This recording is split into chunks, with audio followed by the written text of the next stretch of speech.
Hi, Dan Shaw here with 6 things that you should know about traditional charity watchdogs and their ratings. Over the past number of years, a group of charity watchdog agencies have developed with the best of intentions. Their desire is to help you know how efficient charities are and to make sure that people do not get deceived, do not get ripped off by unscrupulous people running poor charities, running even phony charities, asking for money and then doing, or rather not doing, what it is that they said they were going to do with it. The problem with this is that the charity watchdog agencies use a very limited methodology, looking only at the ratio of fundraising and administrative expenses to program expenses as the sole criteria by which they judge charities. Now, this sounds at first like a good idea, but there are 6 major problems with this approach, and I'd like to talk with you about them today. The first thing is that this approach looks only at a charity's expenses and not at the value it produces. Yes, it's great when a charity spends most of its money on its programs, but how do we know those programs are effective? After all, if a business spends a large amount of money producing products or services and nobody wants to buy them, that business is not going to be successful. Same thing with charities. If a charity spends large amounts of money on its programs, but the programs themselves do not deliver or do not deliver adequately, then that is not a well-run charity. And yet the entire idea of the amount of social value produced by a charity, which can in fact be quantified, numbers, hard numbers can be estimated for this kind of thing, are not taken into account. Secondly, this approach assumes that administration and fundraising are bad. And this is a problem because who would want to support a charity that was poorly administered? Who would want to support a charity that didn't have enough money to send receipts to its donors? Who would want to send money to a charity who didn't take the time to have their books audited every year by outside auditors?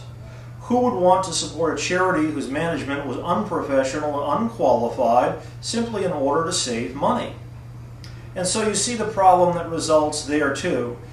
Administration and fundraising are not evils. They're not even necessary evils. They're part of the overall picture of what it simply takes to have a well-run charity.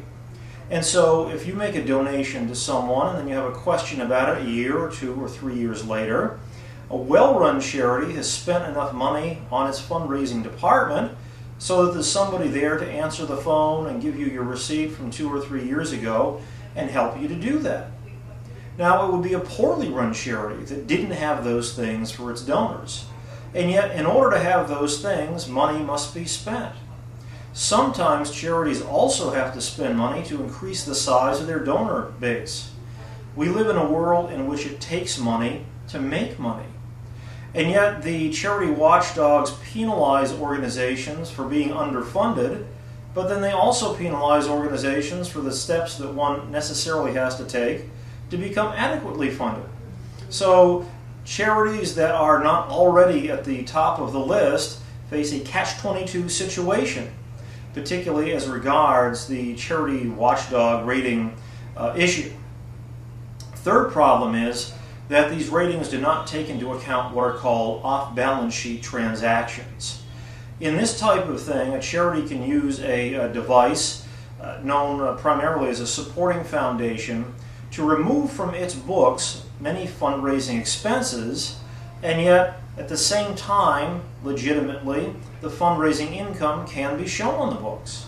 And so this distorts the picture, and yet it is far beyond the capacity of the average person who just wants to make a gift to a worthy cause to get into a charity's finances to understand to the depth required what might be going on.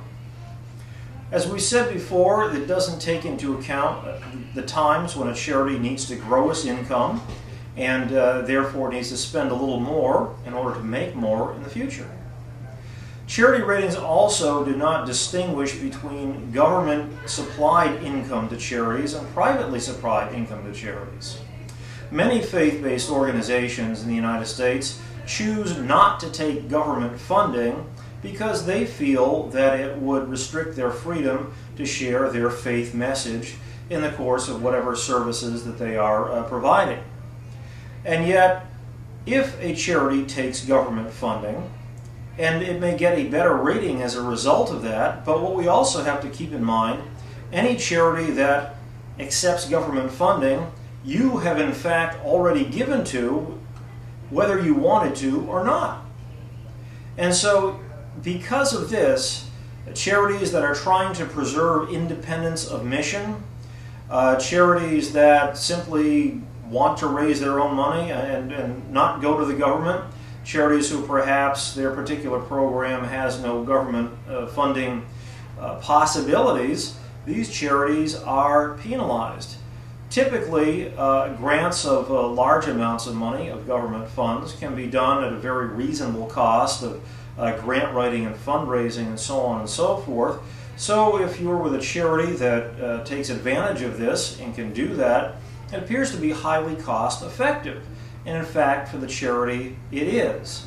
But again, what's not taken into account is the fact that for a charity that takes government money, you've already given to it whether you wanted to or not.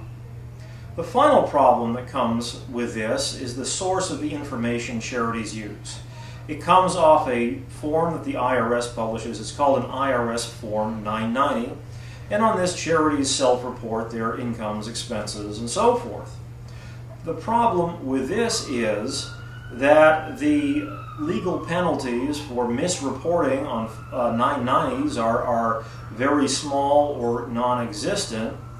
Furthermore, many charities don't have people who are even qualified to fill out these forms, filling the forms out.